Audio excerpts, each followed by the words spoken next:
deb qo'yildi. Endi Hindistonga borib biopsiya qilib operatsiya qilib ko'rish kerak deyapti. Yani zudlik bilan Hindistonga jo'natish kerak deyapti. Bizlar 6 oydan beri, 7 oydan beri boshqarmayamiz, ishlatdik. Hammasini ishlatib bo'ldik. Mana shu bolam endi gapirmay ham qo'ydi. 2 oydan beri ko'zlari ham ko'rmayapti. Iltimos yordam beringlar.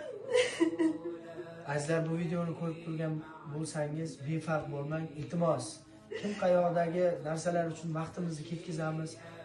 Bilaman, hozirgi kunda sharoit og'ir, oila kam. Yo'q desak ham bo'ladi. Imkon qadar borimizcha ehson qilaylik. Ehson qilishga qurbimiz yetmasa, akamiz haqlariga duo qilaylik, Allohdan shifo so'raylik va o'zimizga ham bu video o'rnak, ibrat bo'lsin. Qilgan gunohlarimiz uchun vaqtida tavba qilaylik.